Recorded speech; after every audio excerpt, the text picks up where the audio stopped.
बिस्मिल्लाहिर्रहमानिर्रहीम। इय्याका नअबुदु व इय्याका नस्तईन।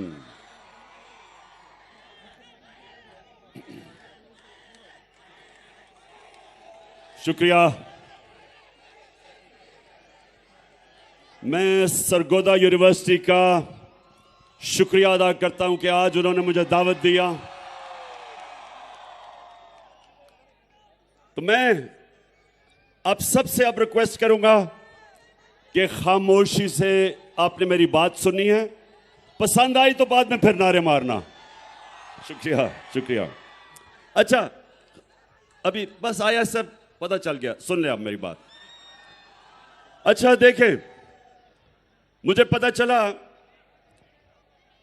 कि जो गवर्नर पंजाब,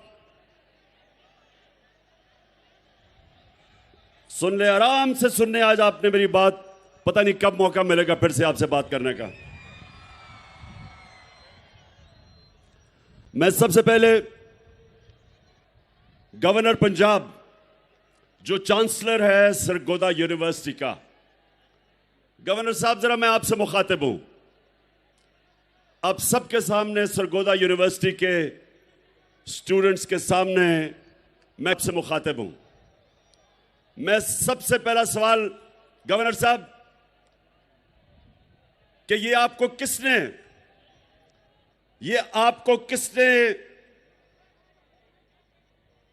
इजाजत दी है कि आप पॉलिटिकल लीडर्स को यूनिवर्सिटी के स्टूडेंट्स के सामने उनको एड्रेस करने से रोके? मैं ऑक्सफोर्ड यूनिवर्सिटी 3 साल था। ऑक्सफोर्ड यूनिवर्सिटी के लिए बड़े बड़े, सिर्फ बर्तानिया के पॉलिटिशियंस नहीं, इंटरनेशनल पॉलिटिशियंस इनवाइट करते थे, अभी भी करते हैं, और वो स्टूडेंट्स को एड्रेस करते थे। मुझे, जब से मैंने यूनिवर्सिटी छोड़ी, 3 दफा ऑक्सफोर्ड यूनिवर्सिटी ने मुझे इनवाइट किया है, बल्कि अभी फिर इनवाइट किया है कि मैं यूनिवर्सिटी के सामने आके एड्रेस करूं।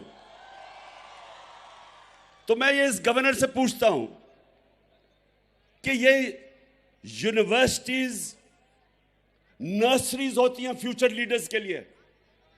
जो मुल्क के लीडर्स होते हैं वो आप जैसे नौजवान जो यूनिवर्सिटी एजुकेशन लेते हैं, आप फ्यूचर लीडर्स होते हैं। तो अगर आपके सामने पॉलिटिकल लीडर्स ना आके एड्रेस करें तो आपकी पॉलिटिकल तरबियत कैसे होगी? कैसे आपको पता चलेगा?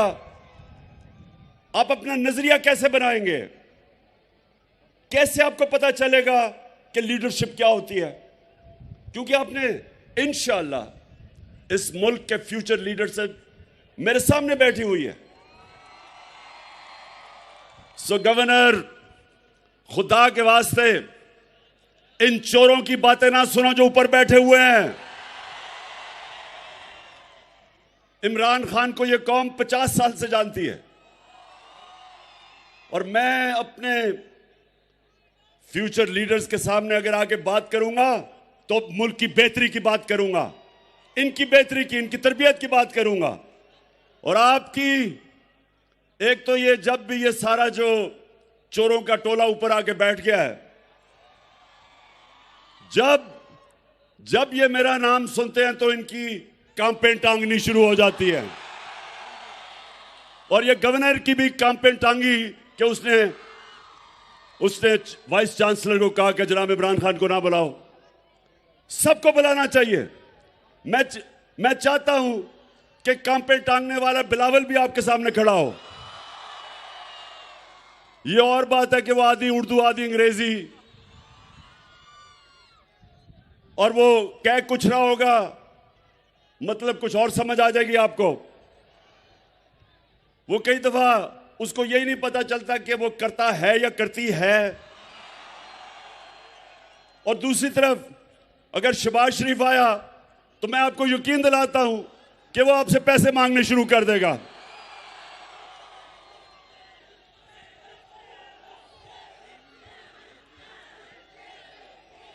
हाँ, और आप डीजल साहब को भी इनवाइट कर सकते हैं यहां। सबको आना चाहिए। डीजल बस बस बस सुन लो ना, मैं ये कह रहा हूं कि यूनिवर्सिटीज के अंदर सारे पॉलिटिकल लीडर्स को आके मौका मिलना चाहिए, अपना मौकफ रखें, क्योंकि आपकी ट्रेनिंग हो रही है। और इसलिए क्यों यूनिवर्सिटीज में मुल्क की फ्यूचर लीडरशिप यहां से जन्म लेती है। और दूसरी चीज, अच्छा जरा आपने देखें, आराम से आज आपने मेरी बात सुननी है, क्योंकि मुझे आपका जज्बा और जुनून मैं नोटिस कर रहा हूं, माशाल्लाह उबल रहा है। अच्छा अब सुनना है, देखें सरगोदा यूनिवर्सिटी के स्टूडेंट्स, बहुत बड़ा फिलोसोफर एरिस्टोटल ने आज से 2500 साल पहले एक बात कही थी। गौर से जरा मेरी बात सुने, वो क्या कही थी। उसने कहा था कि अगर एक माशरे में नाइंसाफी हो, जुल्म हो, तो सारे माशरे के शहरी राय हक के लिए खड़े होंगे, इंसाफ के लिए खड़े होंगे। और जब एक इंसान हक के लिए खड़ा होता है तो वो पैगंबरों का काम करता है। सारे अल्लाह के जो पैगंबर थे सब राय हक और इंसाफ के लिए खड़े हुए थे। हमारे नबी सल्लल्लाहु अलैहि वसल्लम मक्का के जो कुफार थे, जो जुल्म करते थे, जिन्होंने आजादी राय, जो अपनी आजादी राय लेके निकले थे, हमारे नबी सल्लल्लाहु अलैहि वसल्लम उन्होंने रोक दिया था, तशद्दुद किया था लोगों पे। वो उसके लिए खड़े हुए थे। जो हजरत मूसा थे वो फिरौन के जुल्म के खिलाफ खड़े हुए थे। हजरत इब्राहिम नमरूद के खिलाफ खड़े हुए थे। हजरत ईसा रोमन इंपीरियलिज्म और जो यहूदी एलीट थी उसके खिलाफ खड़े हुए थे। सब इंसाफ के लिए खड़े हुए थे। तो दो किस्म के पॉलिटिशियन हैं। एक पॉलिटिशियन है जिसको दुनिया हकारत से देखती है, अवाम का नाम लेके इक्तदार में आता है और उसी अवाम को लूटना शुरू कर देता है, झूठ बोलता है अवाम से। इनको लोग हकारत से देखते हैं। और दूसरा पॉलिटिशियन कायद आजम मोहम्मद अली जिन्नाह। कायद आजम एक बड़ी ख्वाब इंसाफ के लिए, मुसलमानों के हकूक के लिए निकले थे कि हिंदुस्तान में हमें हकूक नहीं मिलेंगे, इसलिए वो निकले थे। 40 साल स्ट्रगल थी। इसलिए आज हम सब कायद आजम की इज्जत करते हैं कि उन्होंने अपने लिए सियासत नहीं की थी, हमारे लिए की थी। नेल्सन मंडेला, साउथ अफ्रीका में कोई सोच भी नहीं सकता था कि कभी भी खून के बगैर जो अफ्रीकन थे उनको आजादी मिलेगी, क्योंकि गोरों ने उनके ऊपर कब्जा किया हुआ था। अपार्थाइड रिजीम थी, गोरे ऊपर बैठे थे, नीचे गुलाम थे। तो नेल्सन मंडेला 27 साल उसने स्ट्रगल की, 27 साल जेल में गुजारे, लेकिन अपने मौकफ से पीछे नहीं हटा। और जब तक साउथ अफ्रीका रहेगा, चाहे वो गोरा हो या काला हो, सब नेल्सन मंडेला की इज्जत करेंगे, क्योंकि उसने अपनी जात के लिए पॉलिटिक्स नहीं की। और हमारे नबी सल्लल्लाहु अलैहि वसल्लम, हम क्यों उनसे इतना प्यार करते हैं, हम क्यों इश्क करते हैं उनसे? क्योंकि उन्होंने हमें हकूक दिलवाए, उन्होंने हमें इंसान बनाया, उन्होंने मदीना में अदल और इंसाफ का निजाम लेके आए, इंसानों को आजाद कर दिया, उन्होंने मेरिट लेके आए, उन्होंने तालीम का बताया कि जब तुम इल्म हासिल करते हो तो ये इबादत में शामिल हो जाता है। उन्होंने वो लोग जिनकी कोई हैसियत नहीं थी, दुनिया की इमामत की उन्होंने। वो अरब जिनकी हैसियत नहीं थी, 2 सुपर पावर्स थे मशरिक और मगरिब में। ये दुनिया की तारीख का सबसे बड़ा इनकलाब था कि उन्होंने उनको उठा के लीडर्स बना दिया। हर सहाबी लीडर बन गया। तो मेरे जो आज जो नौजवान में आप सब मेरे सामने हैं, ये समझें कि हमारा मुल्क अब दो तरफ है, फैसला कुन मोड़ के ऊपर खड़ा है। अगर इस वक्त जो मैं अपनी सारी कौम को कहता हूं कि आप आज हक और सच और इंसाफ के लिए नहीं खड़े होंगे, तो याद रखें, जब आप जुल्म का मुकाबला नहीं करते और जुल्म के बुत के सामने झुक जाते हैं, वो माशरा तबाह हो जाता है।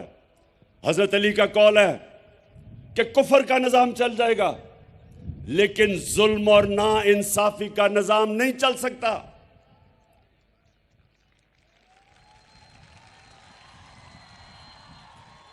और जो मेरे दुनिया के सबसे अजीम लीडर, हम सबके दिलों का जो राज करते हैं, नबी सल्लल्लाहु अलैहि वसल्लम, 1500 साल पहले उन्होंने जो कहा था, मैं सब चाहता हूं ये बार बार मेरी बात याद रखना कि जो उन्होंने कहा था, उनकी जो हदीस है कि तुम्हारे से पहले बड़ी कौमें तबाह हुई, जिधर कमजोर छोटा चोर चोरी करे तो जेल में, और बड़ा डाकू जब चोरी करे तो उसका वो ना पकड़ सके जो मुल्क, उसको एनआरओ दे दे, वो तबाह हो जाता है। ये याद रखें कि आप आज अपने सामने मुल्क को तबाही की तरफ जाते देख रहे हैं, क्योंकि मेरे नबी ने कह दिया था कि जब आज जेलों में जाके देखें, सब गरीब लोग नजर आएंगे आपको। मुशर्रफ ने मुझे भी कोई चंद दिन जेल में रखा था, मुझे कोई बड़ा डाकू वहां जेल में नहीं नजर आया, सब छोटे गरीब लोग थे। और जब मैं असेंबली में गया तो बड़े बड़े नामवर डाकू मुझे पाकिस्तान की असेंबली में नजर आए।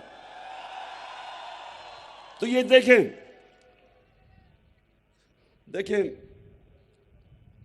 मैंने सारी दुनिया देखी, शायद ही किसी को अल्लाह ने इतना मौका दिया हो कि उसने मगरिब में भी टाइम गुजारा, उनका सिस्टम देखा। क्रिकेट की वजह से सारी दुनिया के तकरीबन मुल्क देखे, सब दुनिया देखी मैंने। मैं आज आप सबको देखें, मेरे सरगोदा यूनिवर्सिटी के नौजवानों, गौर से मेरी बात सुने।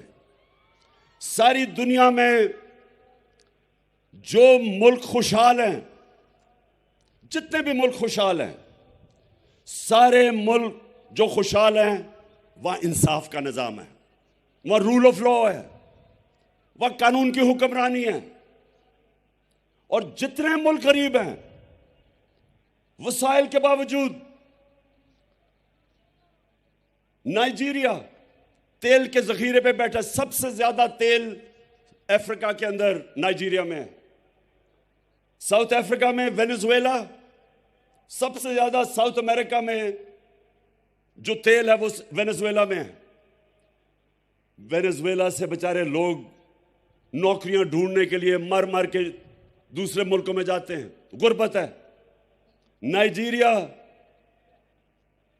गुर्बत की इंतहा है। क्या वजह है? स्विट्जरलैंड, कोई वसाइल ही नहीं है स्विट्जरलैंड में। हमारे जो नॉर्दर्न एरियाज में, हमारे जो गिलगित बल्तिस्तान के पहाड़ हैं, आप यकीन करें कि कोई मुकाबला ही नहीं है। जो हमारी खूबसूरती है, जो स्विट्जरलैंड में है, उसका कोई मुकाबला ही नहीं है। अल्लाह ने जो हमें यहां खूबसूरती दी है, लेकिन स्विट्जरलैंड दुनिया का अमीर तरीन और खुशहाल मुल्क है, कोई वसाइल नहीं है। और नाइजीरिया और वेनेजुएला तेल के बावजूद गुर्बत है। फर्क क्या है? रूल ऑफ लॉ, इंसाफ, कानून की हुक्मरानी।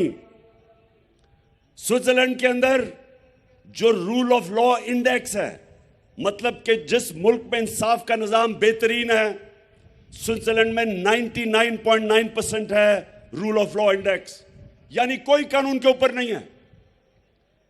और नाइजीरिया 7%, 7%।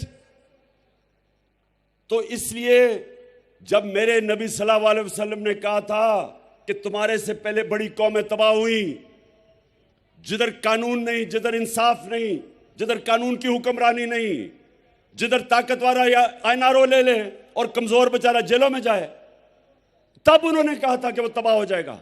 दुनिया में चले जाएं, तबाह हो रहे हैं मुल्क, जिधर इंसाफ नहीं है। हमारे सामने मेरी जिंदगी में सिंगापुर आजाद हुआ, छोटा सा सिंगापुर, पानी भी उनका अपना नहीं था, मलेशिया से पानी आता था। वो सिंगापुर जिसको कोई सोच भी नहीं सकता था, सिर्फ एक बंदरगाह थी। ये सरगोधा यूनिवर्सिटी गौर से सुनो, क्योंकि हमारे सामने हुआ ये। उस सिंगापुर में एक ईमानदार लीडर आया जिसका नाम था ली कुआन यू। पाकिस्तान और सिंगापुर का जो पर कैपिटा इनकम था वो एक ही था। हमारा तो $150 पर कैपिटा था या $200 एक ही था। उस सिंगापुर के अंदर एक लीडर ने कानून कायम किया। जब आप कानून की बालादस्ती करते हैं तो करप्शन खत्म हो जाती है। करप्शन तो ताकतवर की करप्शन तबाह करती है मुल्क को। तो जब उसने कानून कायम किया, ताकतवर को कानून के नीचे ले आया, करप्शन खत्म की। सिंगापुर आज हमारे साथ शुरू हुआ था 60 साल पहले, 50-55 साल पहले। हमारा आज $2000 होगा डॉलर पर कैपिटा, मुझे याद नहीं है। सिंगापुर का $60,000 पर कैपिटा है। औसत आमदनी सिंगापुर में $60,000 है। वो मुल्क हमारा सारे वसाइल के बावजूद, हमें अल्लाह ने 12 मौसम दिया, जरखेज जमीन दी है, सोने के रिजर्व हैं, कॉपर के रिजर्व हैं। हमें अल्लाह ने वो टूरिज्म, हर चीज दी है उसने। और हमें देखे कि हमारा वो भी शहबाज शरीफ मांगने गया था, अमेरिका जी मुझे पैसे दे दो, मैं मजबूर हूं। वो वैसे अगर टेप है वो जरा चलाए, मैं जरा आपको जरा सुना दे बस। मैं इसलिए कह रहा हूं कि ये फर्क है। मैं सऊदी अरब से होके आया हूं, मैं यूएई के होके, अभी मैं तुर्की होके आया हूं। और मैंने उन भाइयों को कहा कि आप हमारे बड़े अजीम भाई हैं, हमेशा आपने हमारी मदद की। और मैंने यही कहा, जब मैं आया हूं तो आप समझेंगे शायद ये मांगने आया। मैं मांगने नहीं आया, लेकिन मजबूरी है। जिस तरह माजी में 75 साल में आपने हमारा हाथ उठाया है। मैं ये आपको सरगोधा देखें, हम अब ये देख रहे हैं कि हमारा प्राइम मिनिस्टर जब पैसे मांगता है, सारे मुल्क की इज्जत खत्म हो जाती है।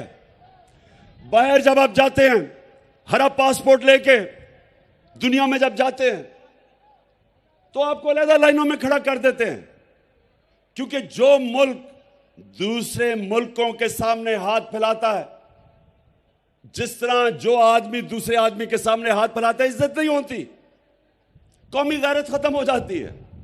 तो मैं जो आज आपको खास तौर पे, मैं सरगोधा यूनिवर्सिटी खास तौर पे जो मैं आपके पास आया ये बताने के लिए कि देखें, अगर हम ये समझते हैं कि ये मुल्क चल जाएगा, कि जेल भरे हो बेचारे गरीब लोगों से जो मजबूरी में चोरी करें, बेरोजगारी में, आजकल जो बिजली के बिल हैं वो कौन दे सकता है, तो मुश्किल में जो चोरी करें वो जेल में, और जो बड़े बड़े डाकू अरबों रुपए की चोरी जिन्होंने की हो वो दंदनाते फिरे हैं, प्राइम मिनिस्टर बन जाएं। ये जो अब जरा सुने, ये आपके लिए मैं सिर्फ बता रहा हूं, सरगोधा यूनिवर्सिटी, ये पॉलिटिक्स नहीं है, ये हमारे मुस्तकबिल का फैसला होने जा रहा है।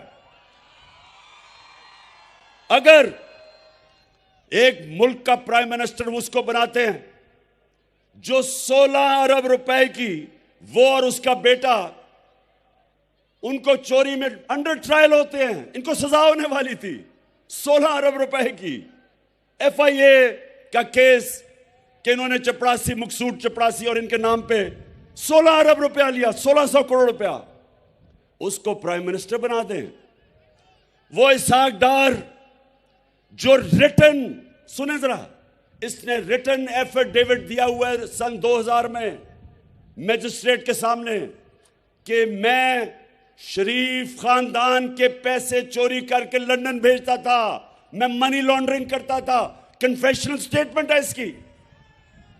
उसको फाइनेंस मिनिस्टर बना दे, यानी बिल्ले को बैठा दे दूध की हिफाजत करने के लिए। और आसिफ जरदारी, उसके ऊपर किताबें लिखी हुई हैं चोरी पे। उसके बाहर एक किताब है कैपिटलिज्म अकिलीज हील। वो किताब रेमंड बेकर ने लिखी हुई है कि कितनी चोरी इसने और नवाज शरीफ ने की। अखबारों में इनके आर्टिकल आए हुए हैं।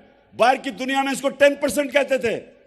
नैब इसको पकड़ नहीं रही, नैब इसके केसेस खत्म करती जा रही है। उधर अभी सिंध का गवर्नर बनाया है, वो जरा सिंध का गवर्नर देखे और मौला जट देखे, कोई फर्क नहीं आपको नजर आएगा उसमें से।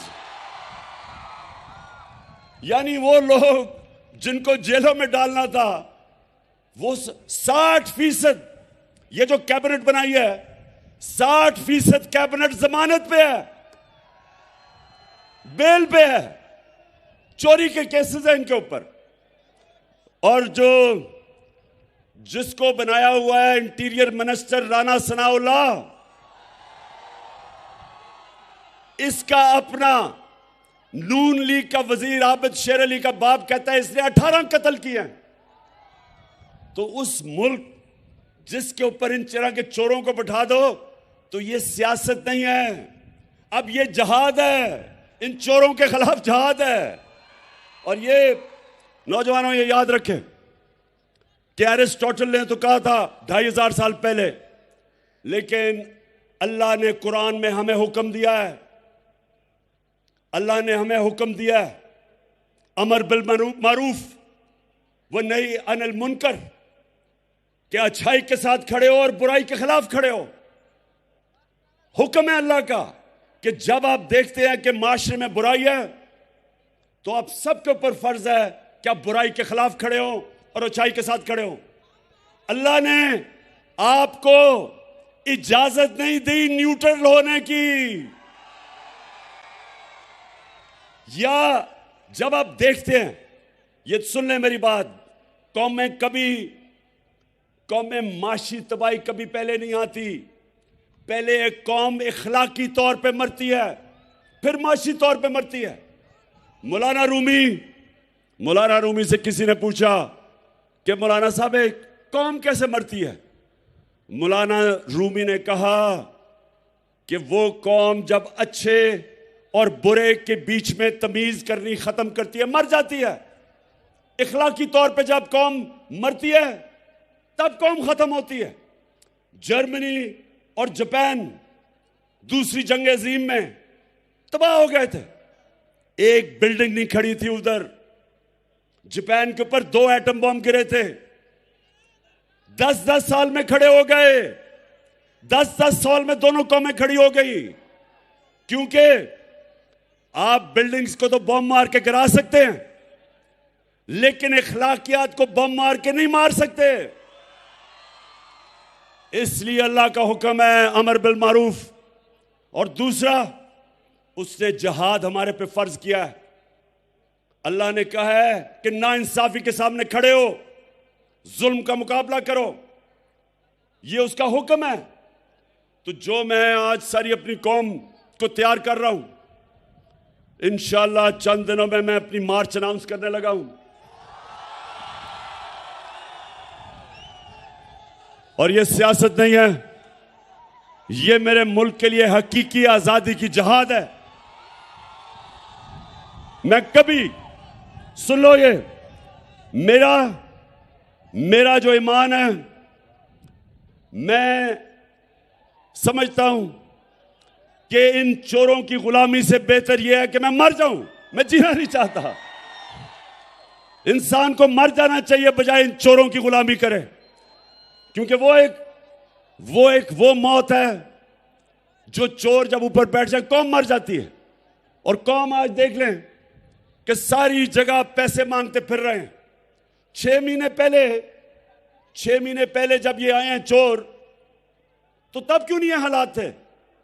आज हर किस्म की मायशत भी नीचे, महंगाई उस्मानों पे, बेरोजगारी उस्मानों पे, हर किस्म की चोरी डकैती बढ़ती जा रही। क्यों? क्या हुआ है?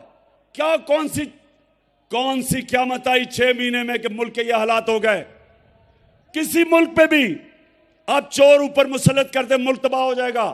आपको दुश्मनों की जरूरत नहीं है।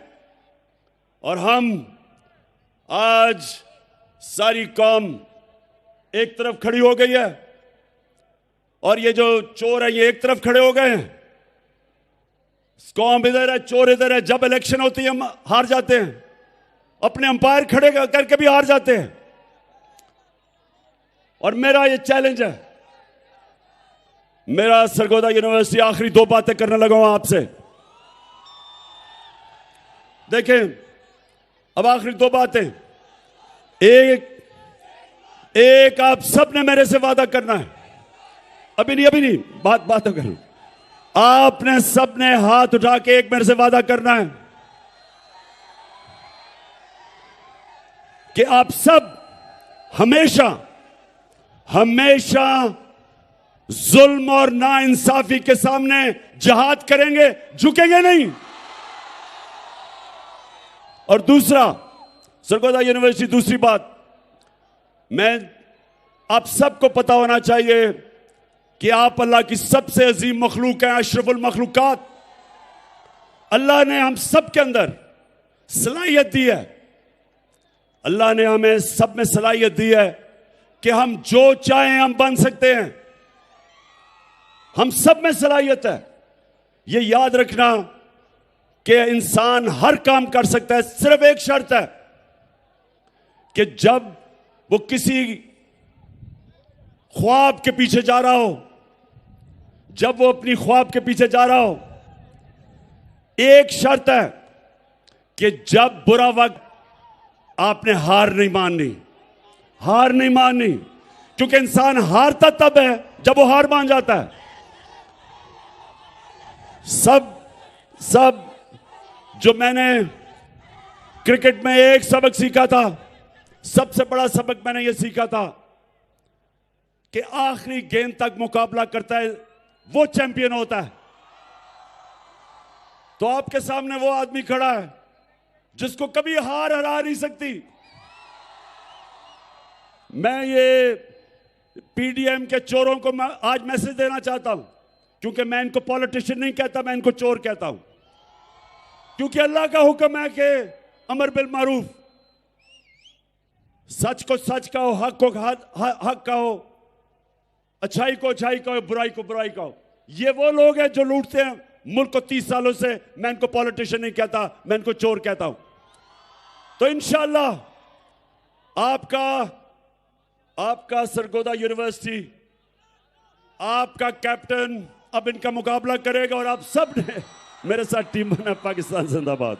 अच्छा, और एक वाइस चांसलर साहब, वो जो गवर्नर बैठा हुआ है, ये नून लीग का गवर्नर, उसको प्लीज मैसेज दे दें कि सरगोदा यूनिवर्सिटी में हर पॉलिटिकल लीडर को यहां बुलाएं और आपके सामने खड़ा करें। और मैं आपको आज यकीन से कहता हूं कि इनमें से एक भी नहीं आएगा, क्योंकि आप सबको देख के अभी से ही उनकी कांपें टांगनी शुरू हो गई हैं।